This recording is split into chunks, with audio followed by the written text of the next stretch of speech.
opportunity. Hey guys, welcome back to the United Star. And as you can see, my voice is still gone after singing all the Viva Ronaldo that we did on Saturday. We have Prasham with us to talk about the first Champions League fixture of what I believe is a very easy group. And if you guys haven't heard our our preview regarding the group stages, we'll have you can go check it out on our channel. Rasham, what's your take on this game? It's a game against young boys. It's going to be interesting. We're going to Switzerland. It is an away fixture. When we think about Champions League, something that's always said is win all your home games, and if you can get the draws in the other, you've more or less settled your group. But with the group that we're in, we should be winning this game come tomorrow or come Tuesday.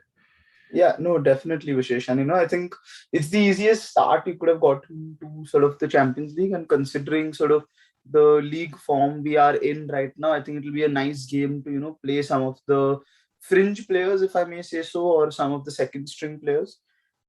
I think it would be a nice chance for Lindelof to play again.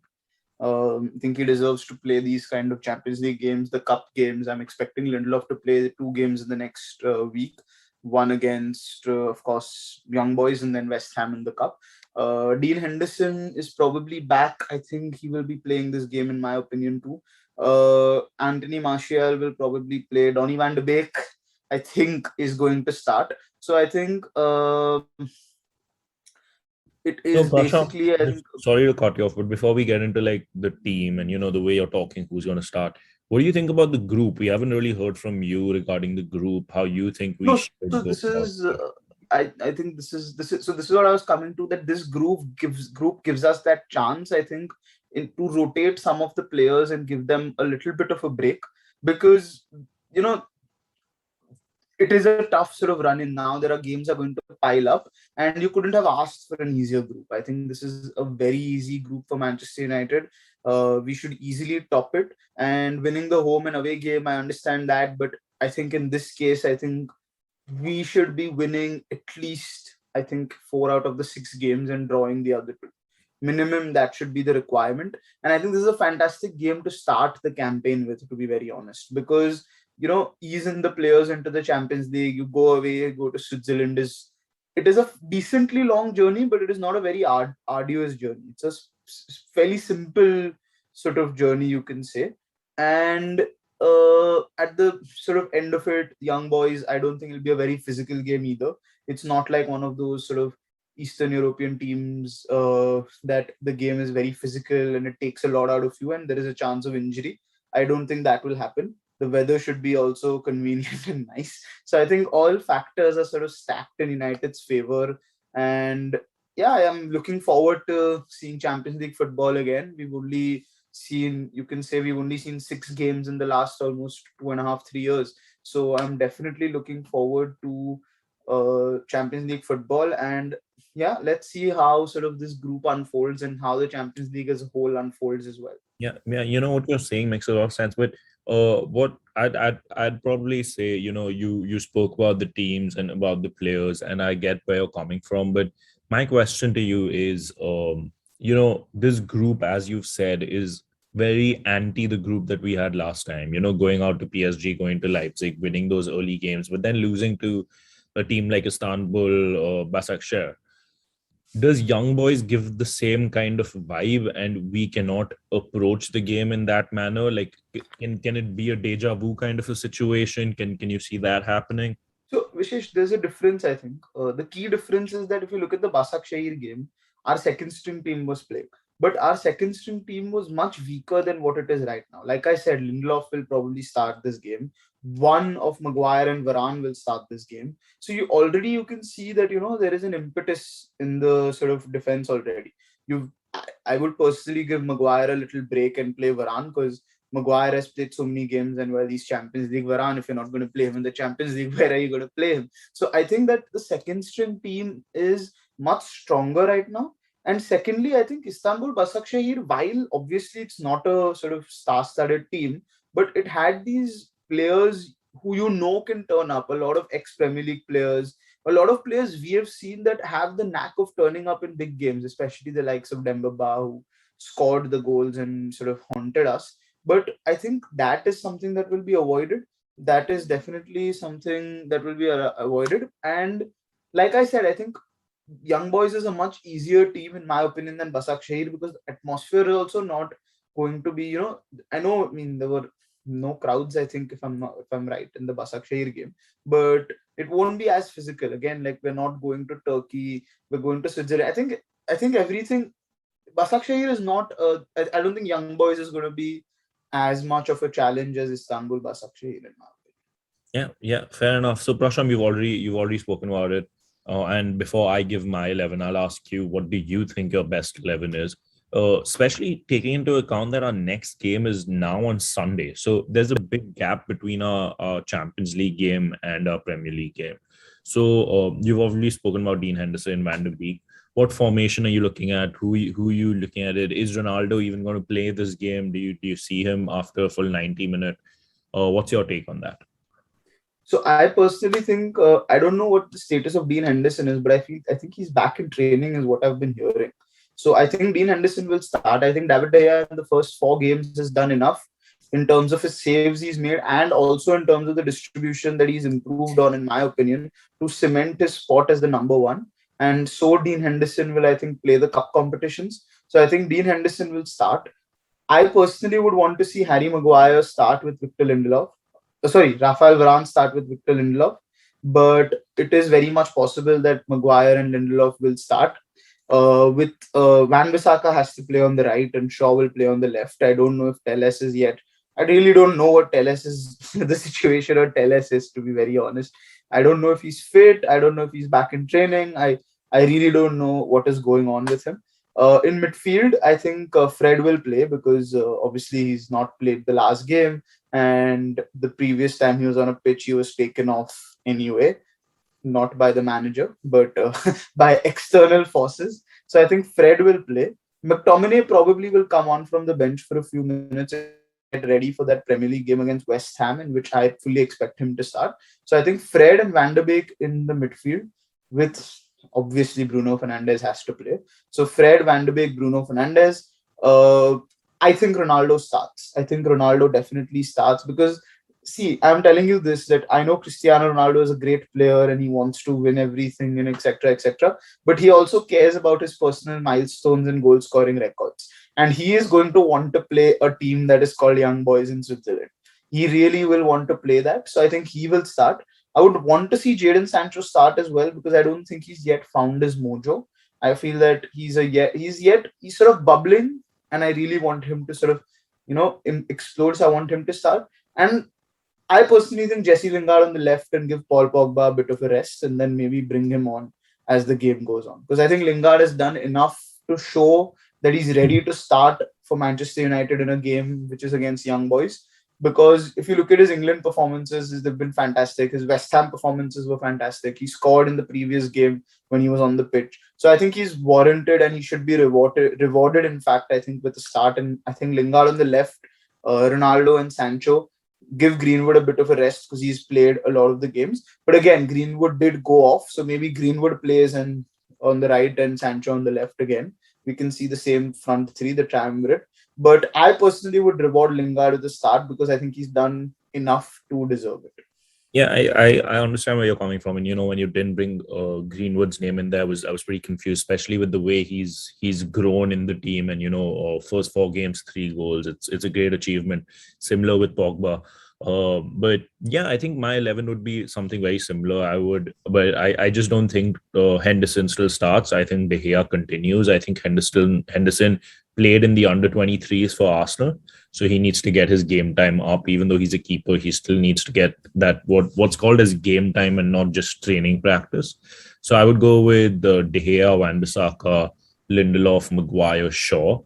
The only difference for me is I think this is young boys, so you can go more attacking. I would go with that 4-3-3 with Van de Beek in the pivot, and then have the likes of Jesse Lingard with Pogba. So I would rest Bruno because Bruno has played a lot. But Vishesh, you also have to remember we took Bruno off to at 86, so he's definitely playing, in my opinion. Yeah, I mean, I'm trying to fit Lingard in the system where I think Lingard can play that Bruno role. So I can also see something like maybe we took Bruno off to give Van de Beek those, 10 minutes so that he can play against young boys. So you could also see something like Fred, Pogba and Van de Beek, and giving Bruno that rest. And then obviously I get where you're saying Ronaldo. Ronaldo is not going to miss a Champions League game. And I agree with you. I think Sancho needs to get his mojo. I heard somewhere that it just feels like Luke Shaw doesn't know Sancho's game, and that Luke Shaw Rashford partnership that was developed needs to be developed between Luke Shaw and Sancho as well to get where things are. But yeah, I would go with Sancho and Greenwood. I think let that front three breathe, let that develop, let that grow with one another, which is very interesting. Which then comes, we've taken so many players' names now. We're talking about Lingard. Lingard scored a goal as well. We're trying to fit him into the side. We're talking about Martial. He came on. He did have an impact, right? He did make that dummy that led to the goal. So you have to give him some points for that. And he scored for France as well on And he international. scored for France. We haven't spoken about Cavani at all in this. So Cavani, Vishesh, I don't know if he'll be fit for this game, to be very Yeah, honest. He might yet be recovering, and I don't think Oli will want to risk playing him if fair he's not enough. fit. But my point in this full discussion is the amount of squad depth that we have. Absolutely. The full conversation. I mean, there's no reason why a team like Young Boys should be a worry for us, right? I still get if we're worried against maybe a Villarreal or a team of a higher stature, it shouldn't be a worry at that point. But a team like Young Boys, with all due respect to that team, should not be something we should just be going in that with like, oh, this is a guaranteed win for us and 3 points. Yeah, I agree. I completely agree with you, and I could not sort of. There's nothing I disagree with there, and I think there are enough players on the bench to change the game, but there is enough quality on the pitch for those players not even they can just take a complete day off and rest, and it's all done. But this is the Champions League, and this is the reason why I don't think Oli will go out to attacking, because we have seen in the past, right? If there can be any criticism levied on Sir Alex, this is one criticism that could be levied on Sir Alex, is that even in the Champions League, he was always attacking, he was always expansive, he was always expressive. Sometimes he didn't play pragmatic enough to, just get the result. And maybe at times you need that. And I feel that Oli definitely has that. He's very pragmatic in that sense, where he will always want that defensive cover first and then look for the attack. So I think he'll do that, because I don't think he'd want to be sort of left exposed and then having to chase the game unnecessarily. I think he'd want to shore up sort of a clean sheet, and then even if we get a 1-0, 2-0, whatever it is, take that and come back to Manchester and prepare for West Ham. Yeah, fair enough, fair enough. And as we said, the gap between both games is sufficient enough to play, a strong 11, even though it is a well rotated 11. And this is where Ole earns his money, right? You have to rotate players, you have to rest players, you have to have the tough conversations. But I don't know much about Young Boys, and I'm sure you don't as well. The last time I remember Young Boys, if I'm not mistaken, is when Memphis completely obligated them and tore them apart, and I don't know what he did. But Young Boys are sitting fourth in their table, 8 points, played 5 games, won 2, drawn 2, lost 1. They haven't been scoring that much. They've just scored 9 and 5. So it isn't a worry for me. So let's straight get to it, right? What are your predictions for this game? Who's scoring? Who's going to be the man to look out for from United's perspective? Because when I think about it, each game there's a new man to look forward to. Like Pogba's just assisting like crazy. The stat is he needs 14 assists in the next 34 games to break the record for all-time assists. It's insane. Same time, Bruno, I mean, Ronaldo scores 2, so Bruno shows up with the masterclass. So who do you think is the main man at United now, and what are your predictions for this game? Yeah, I mean, there's only one main man. When Ronaldo is back, nobody else can be the main man, so to speak. But I think think of it this way. It's like you're watching Once Upon a Time in Hollywood. Brad Pitt is the sort of co-actor, but like he's Brad Pitt. So the same way, Bruno Fernandes and Paul Pogba and Jadon Sancho, and when Mason Greenwood and when Marcus Rashford is back, they are sort of supporting or co-actors. But well, they're like Brad Pitt. They're not really supporting or co-actors. They can put on their own show. People are coming out there to watch them. And I think Bruno Fernandes proved that in the last game, where everything was that, oh, maybe we did a video, what will happen to Bruno? Will he be able to adjust? I think there was some very good passages of play where he put in very good balls, good interplay with Sancho and Ronaldo. there were phases. It wasn't consistent, but that's the way Newcastle were playing as well. And then he got his moment and he took it, just showing that he is a quality player. He can create something out of nothing when needed. And he's done it in the past. And just because Ronaldo is there, it's not like he's going to get the ball and look for Ronaldo every time. If he sees the shot, he's going to take it. And obviously, he's a world class player. So I think you're very right in saying that there are many sort of players to look out for. But again, it's the Champions League. So obviously, all eyes are going to be on Cristiano Ronaldo. But I think Bruno Fernandes is, for me, he's the guy to look out for, because I think that people are sort of sleeping on him. That, Ronaldo has come and now we don't need to be as worried about Bruno, or Bruno is sort of not as good a player. Almost is the conversation is almost like Bruno is not as good a player as he was Yep. before. Yep. And that is something that I feel that will work in Bruno's advantage, because if you give Bruno space, if you give Bruno even 2 seconds more on the ball, that decision time, he will find the pass, he'll find the back of the net. So I think that people sleeping a little bit on Bruno Fernandes, little sliding under the radar, he's going to be the man to watch out for, not just for this game, but I feel for the rest of the season. Yeah, fair enough. So what are your predictions for this game? See, I know I was going through the young boys team, and there's this player called Nasmi or something of that sort, who is their top scorer 2 years in a row. He's got 19 goals last season. So, I mean, that's not a lot of goals. So you're right that there's not a lot of goals in that team. I think we should keep a clean sheet, and I'm going to go for a 3-0. Yeah, fair enough. I just don't think United are a team that keeps clean sheets anymore. We couldn't even do it against Newcastle, but I don't see how we don't win this game. I'm gonna go for a 4-1. I think. Do you want to give a predictions for the goal scorers?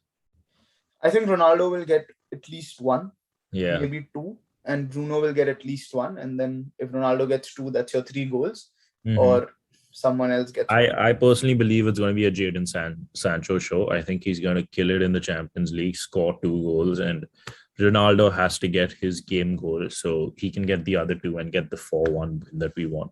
But guys, you've heard it. This is a very easy group compared to last season. We have no excuses to make. I mean, we should be winning and topping this group. With Champions League's back, it's going to be exciting again. You don't know what to expect. I know the games against Barca versus Bayern and so on, but go tune into the United versus Young Boys game. Hopefully it's a goal fest. Hopefully Ronaldo's C is heard again. But do like, share, and subscribe. Do let us know what you think in the comments below. Where will United finish? What the game result will be. Until then, we'll see you next time. Bye-bye.